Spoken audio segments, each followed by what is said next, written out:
Épisode 1. La naissance de Jésus.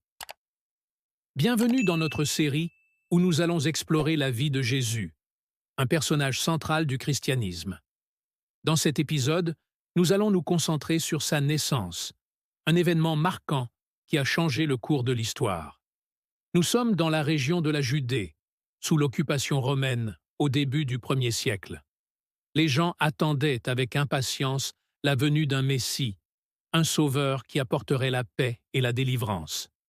Les prophéties de l'Ancien Testament annonçaient déjà la naissance d'un roi, comme dans Ésaïe 9,6, qui dit « Car un enfant nous est né, un fils nous est donné ».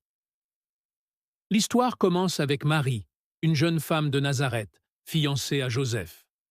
Un jour, l'ange Gabriel lui apparaît et lui annonce qu'elle concevra un enfant par le Saint-Esprit.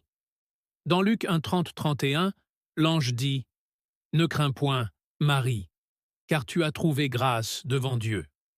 Et voici, tu concevras dans ton ventre, et tu enfanteras un fils, et tu l'appelleras du nom de Jésus. » Marie, bien que perplexe, accepte avec foi cette mission divine, répondant « Je suis la servante du Seigneur. » À cette époque, l'empereur romain César Auguste ordonne un recensement, obligeant chaque personne à retourner dans sa ville d'origine.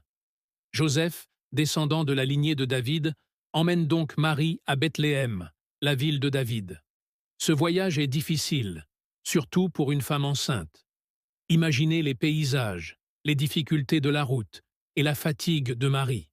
Arrivés à Bethléem, ils se rendent compte qu'il n'y a pas de place pour eux dans les auberges. Ils finissent par trouver refuge dans une étable, où Marie donne naissance à Jésus. Luc 2,7 nous dit « Et elle enfanta son fils premier-né, et elle l'enveloppa de l'ange, et elle le coucha dans une crèche, parce qu'il n'y avait pas de place pour eux dans l'hôtellerie. » La simplicité de cette naissance est incroyable.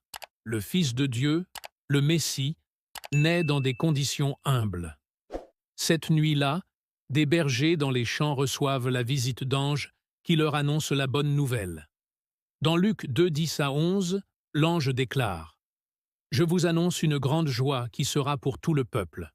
Aujourd'hui, dans la ville de David, il vous est né un sauveur, qui est le Christ, le Seigneur. » Les bergers se rendent alors à Bethléem pour voir l'enfant et adorent Jésus, témoignant de l'importance de sa naissance. Parallèlement, des sages de l'Est, guidés par une étoile, viennent également rendre hommage à Jésus. Dans Matthieu 2, 1-2, il demande « Où est le roi des Juifs qui vient de naître? Car nous avons vu son étoile en Orient, et nous sommes venus pour l'adorer. » Ils apportent des cadeaux symboliques, de l'or, de l'encens et de la myrrhe, reconnaissant ainsi la royauté et la divinité de Jésus. La naissance de Jésus est un événement qui souligne l'humilité et la grandeur de Dieu. Il est venu non pas dans la richesse ou le pouvoir, mais dans la simplicité et l'amour. Chaque détail de cette histoire nous rappelle que Dieu se manifeste dans notre quotidien, même dans les moments les plus ordinaires.